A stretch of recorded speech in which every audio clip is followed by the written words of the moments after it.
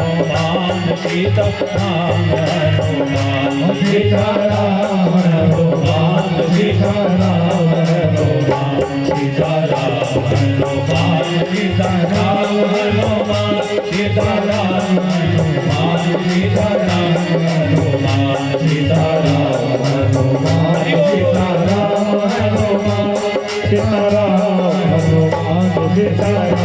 हनुमान सीताराम हनुमान सीताराम हनुमान सीताराम हनुमान सीताराम हनुमान सीताराम हनुमान गाइए सीताराम हनुमान सीताराम हनुमान सीताराम सीताराम हनुमान सीताराम हनुमान सीताराम हनुमान सीताराम हनुमान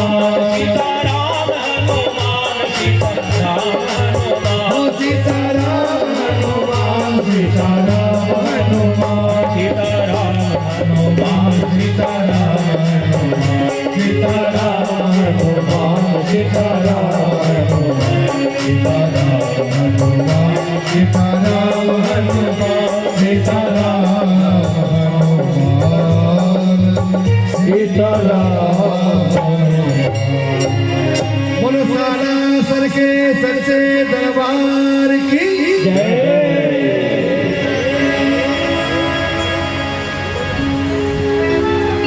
शिव महापुराण के अंदर भगवान श्री हनुमत लाल जी महाराज के जन्मोत्सव की कथा बताई है। एक अध्याय में शंकर सुवन है, केशरी नंदन है, अंजना नंदन है, पवन पुत्र है। कई कथाएं हनुमान जी महाराज के प्रागट्य की है, लेकिन जो शिव महापुराण के अंदर कथा आती है वो कथा ऐसी आती है कि भगवान नारायण ने दैत्यों को छलने के लिए मोहिनी का अवतार लिया। कौन सा अवतार लिया? मोहिनी। दैत्यों को छल करके भगवान ने देवताओं को अमृत पिलाया और दैत्यों को अंगूठा दिखाया। लेकिन भगवान शंकर ने आज तक जितने भी भगवान नारायण के अवतार हुए हैं, संपूर्ण अवतारों के अंदर भगवान शिव गए हैं और भगवान का दर्शन किया है। लेकिन ये पहली बार ऐसा हुआ कि भगवान शंकर किसी अवतार से वंचित रहे। जब भोलेनाथ को पता चला कि भगवान नारायण ने मोहिनी अवतार लिया है और मैं उस अवतार को देख भी नहीं पाए, रामावतार में भगवान गए हैं, कृष्णावतार के अंदर गए हैं, जब जब भगवान नारायण ने धरती पर अवतार लिया भोलेनाथ पहुंचे हैं। लेकिन मोहिनी अवतार भगवान ने ले लिया, कब लिया और कब चले गए। तब भोलेनाथ भगवान नारायण के पास में आए हैं वैकुंठ के अंदर। नारायण आपने मोहिनी अवतार ले लिया और मोहिनी अवतार लेकर के मुझे लाभ भी नहीं मिला, दर्शन भी नहीं करता। भगवान नारायण मुस्कुराने लगे, भोलेनाथ जब मोहिनी अवतार वो आपके योग्य नहीं था, आपके दर्शनीय करने लायक नहीं था। राम का अवतार आपके लिए है, कृष्ण का अवतार, जितने भी मैंने धरती पर अवतार लिए हैं वो अवतार आपके दर्शनीय था। लेकिन मोहिनी अवतार मैंने दैत्यों को छलने के लिए, मोहित करने के लिए, अपना कार्य करने के लिए मैंने अवतार लिया था, वो आपके लायक नहीं है। भोलेनाथ ने कहा कि ऐसे कैसे हो सकता है नारायण, आप अवतार लो और मैं वंचित रह जाऊं। भगवान नारायण ने बहुत समझाया, भोलेनाथ नहीं, भोलेनाथ नहीं, लेकिन भगवान कहते नहीं मुझे दर्शन करना। तो भगवान नारायण ने कहा कि चलो कोई बात नहीं, कभी अवसर आएगा, कभी समय आएगा तो आपको मोहिनी अवतार का दर्शन कराएंगे। वैकुंठ से बाहर निकले हैं भोलेनाथ, अपने नंदी के ऊपर बैठ करके। पार्वती जी साथ में है, कार्तिकेय स्वामी साथ में है, गजानन साथ में है, सब परिवार। ध्यान देना कथा की तरफ। जब भी किसी मंदिर में, देवालय में, शिवालय में, संत पर, गुरु के द्वार पर जब भी जाओ, आनंद कब है कि जब सपरिवार हो। बेटा हो, पोता हो, पोती हो, नाती रोज नहीं आ सकते, लेकिन कभी अमावस्या के दिन दादी को ढोक देने के लिए कम से कम सपरिवार तो आओ। महीने में एक बार तो आओ कम से कम, कभी नौमी को आ जाओ। आप अकेले रोज हाजिरी भरो, लेकिन कम से कम एक दिन तो हमारे परिवार का सकुटुंब, सपरिवार माँ के, दादी के चरणों के लाके प्रणाम करो। फिर देखो आदमी रविवार रविवार का दिन है, छोरे को टाइम नहीं मिला। अरे छोरे को टाइम निकालो, आओ 5 मिनट के लिए दादी के दरबार में हाजिरी भरो। बच्चों की कुबुद्धि नहीं होगी। जो बच्चे कुसंगत के अंदर आकर के जो गलत मार्ग पर जा रहे हैं, महीने में एक दिन बाद दरबार पर, माँ के दरबार पर आएंगे। भगवती जगदम्बा बुद्धि देवी, या देवी सर्वभूतेषु बुद्धि रूपेण संस्थिता। यहाँ से बुद्धि मिलेगी, व्यापार में बुद्धि मिलेगी, परिवार में, समाज में किस तरीके से हम उन्नति करें, शिखर के ऊपर जाए, ये बुद्धि प्रदान करने वाली तुम्हारी बुद्धि नहीं, इस जगदम्बा का आशीर्वाद लीजिए। फिर जाइए हर क्षेत्र के अंदर आप उन्नति की शिखर पे पहुंच जाओगे। खुद आइए और जब भी समय मिले बच्चों को, बहू को, एक नहीं आया तो बहू को लेकर आइए, बच्चे का अवसर मिले बच्चों को लेकिन लेकर के जरूर आइए और प्रणाम कराइए मंदिर में, देवालय में, शिवालय में। क्योंकि आज भगवान शंकर आए हैं नारायण से मिलने के लिए, तो अकेले नहीं आए, सानंद सपरिवार सपरिकर। विष्णु के द्वार से जब जा रहे हैं, भगवान भोलेनाथ ने आज मन बना ही दिया है मोहिनी अवतार देखने का। और उसी समय क्या देख रहे हैं, पीली पीली साड़ी पहन करके, पतली पतली कमर है, ऐसा सिंगारा भूत सिंगार किया भगवान नारायण ने। गेंद ले रखी है। ब्रज के वासी कहते हैं, अरे लाला तू होता ललित, तो इतना लड़का होकर के इतना तू सुंदर लगता है? यदि गलती से तू यदि लाला की जगह लाली बन जाता है तो क्या होता? अरे लाला तो होता ललित तो गले कट जातन के करोड़न के, तेरे को लेने के लिए करोड़ के गले कट जाते हैं। तो लाला बनकर के आया, इतने गोपियां, ये ब्रज के लोग तेरे पर पागल और दीवाने हो रहे हैं, इतना सुंदर है। और आज वही भगवान श्याम सुंदर ने जो मोहिनी अवतार लिए है, सुंदर है किम न सुंदर, जो भगवान ने मोहिनी अवतार, बोले मोहिनी अवतार भगवान की। सुंदर जंगल प्रकट हुआ है और उस जंगल के अंदर कल कल नादनी शीतल शीतल मंद सुगंध पवन बह रही है और मोहिनी नृत्य कर रही है, गैस को उछाल रही है। पायल की जो गुनगुन की जो आवाज है भगवान शंकर के कानों में पड़ी, घुंघरू की आवाज, मोहिनी नृत्य कर रही है। भगवान शंकर ने कहा, ध्वनि नुपुर की ध्वनि, पायल की झनकार कहाँ से आ रही है? आगे देखा, अगल में देखा, पीछे देखा, कहीं से आवाज नहीं है। तो जो देखा सामने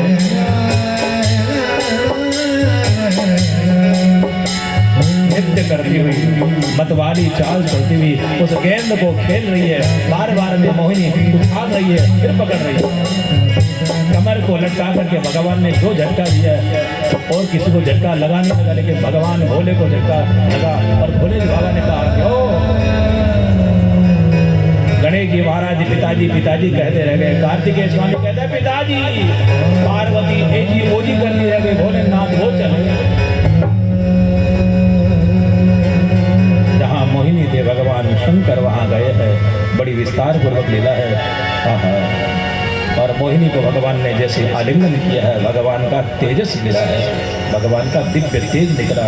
और उसी दिव्य तेज को वायु के द्वारा देवताओं ने, गौतम की कन्या है जिसका नाम अंजना है, अंजना के कान के द्वारा उस तेज को गर्भ के अंदर स्थापित कर दिया। उसी से अंजना गर्भ संभूतम वायु पुत्रो महाबल कुमारो ब्रह्मचारी च हनुमंताय नमो नमः। हनुमान जी महाराज का प्रकट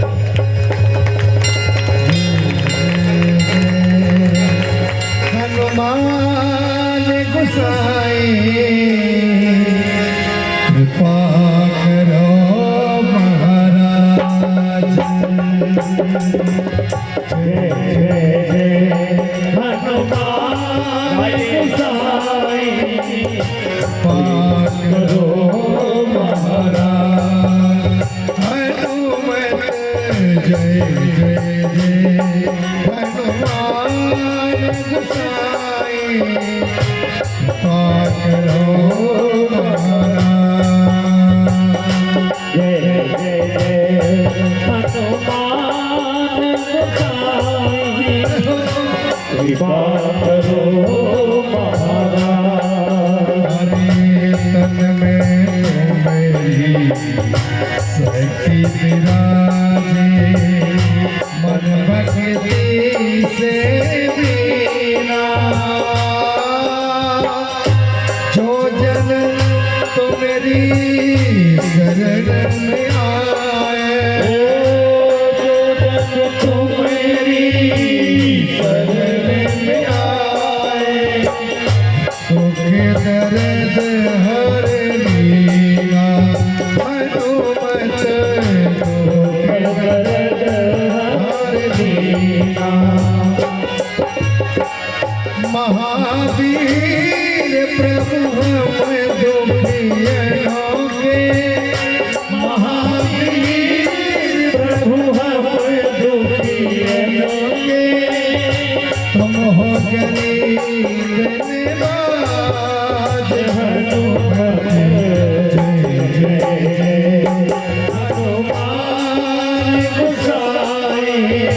पर सदा हो बरसाए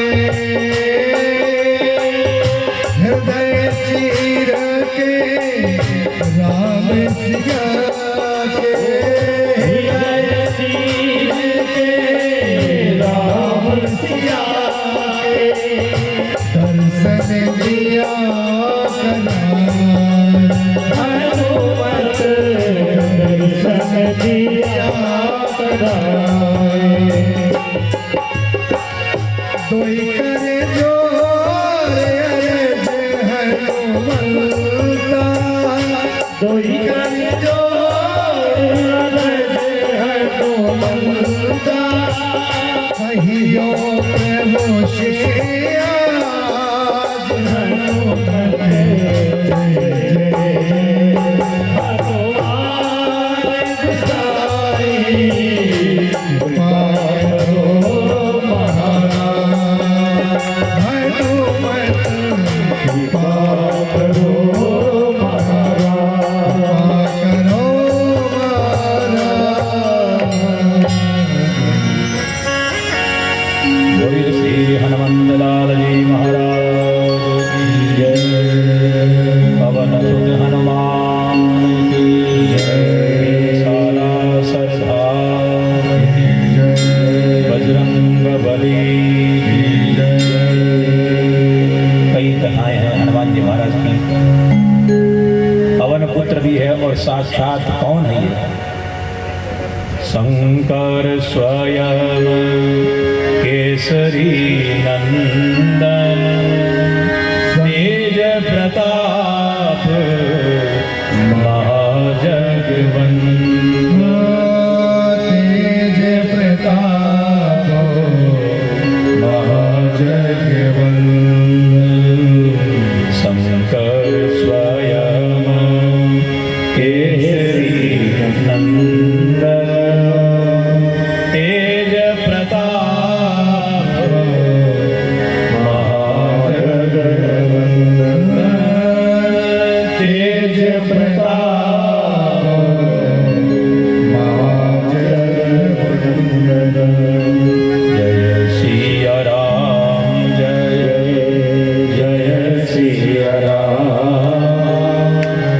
जय सिया राम जय जय सिया राम जय सिया राम जय जय सिया राम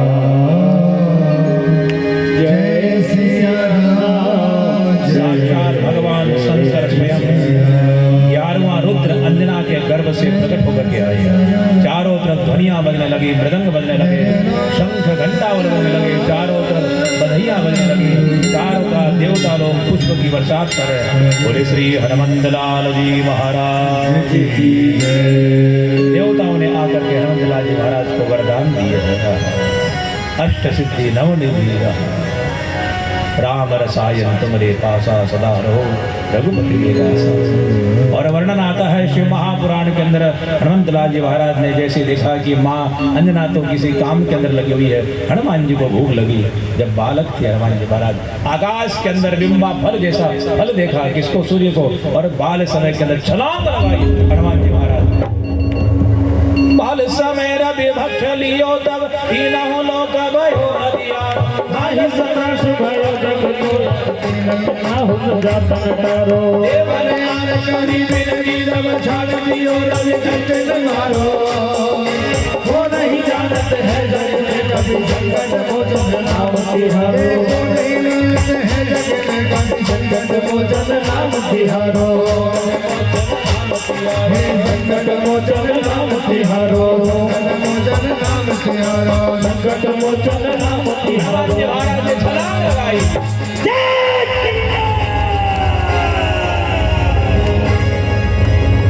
जैसे कोई बच्चा खेलते हुए किसी वस्तु को अपने मुख में निगल लेता है, हनुमान जी महाराज ने उसको छोटा सा फल समझ करके निगल गया। संपूर्ण धरती पर चारों तरफ आकार मच गया, त्राही त्राही मच गई।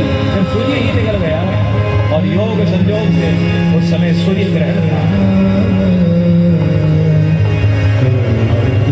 में बांटा गया है।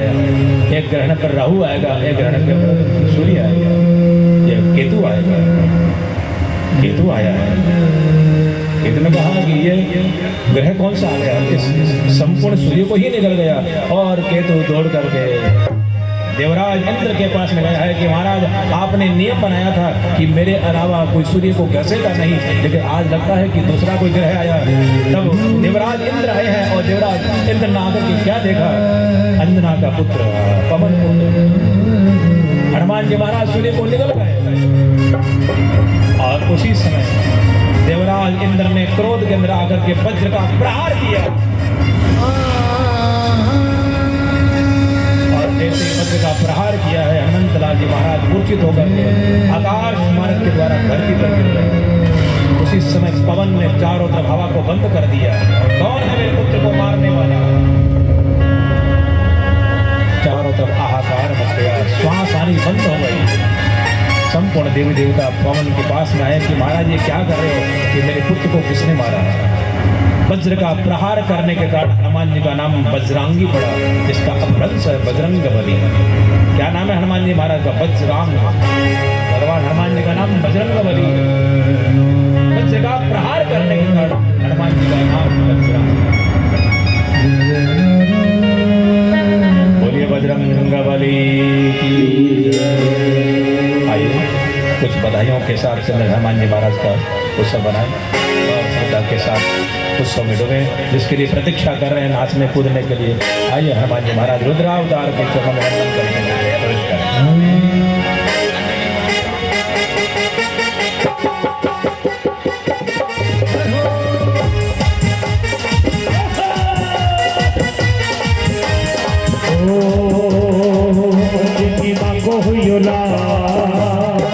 अंजनी माँ को हुई लाल बधाई सारे भगतां ने। अंजनी माँ को हुई लाल बधाई सारे भगतां ने। बधाई सारे भगतां ने, बधाई सारे भगतां ने, बधाई सारे भगतां ने, बधाई सारे भगतां ने। अंजनी माता को हुई लाल बधाई सारे भगतां ने। अंजनी को लाल बधाई सारे भगतां ने।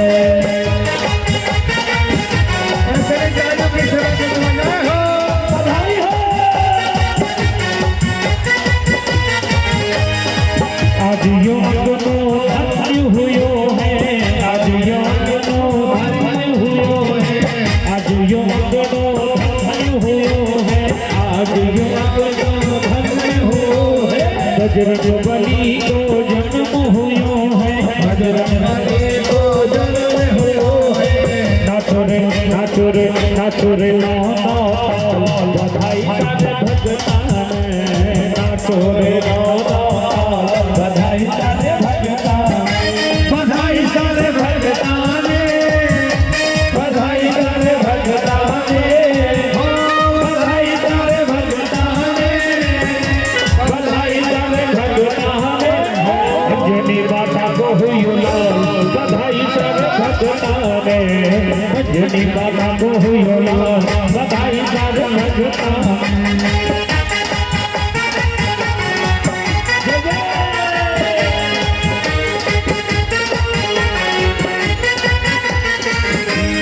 महला में अंगना नंद ललना, महला में अंगना नंद ललना, ललना में झूल रहे हो अंजनी तो ललना, ललना में झूल रहे अंजनी के ललना। निज रूप उतार बार बधाई सारे भगतां ने। निज रूप उतार बार बधाई सारे भगतां ने। बधाई सारे भगतां ने, बधाई सारे भगतां ने, बधाई सारे भगतां ने, बधाई सारे भगतां ने। अंजनी माता को हुई लाल बधाई सारे भगतां ने। अंजनी माता को हुई लाल बधाई सारे भगतां ने।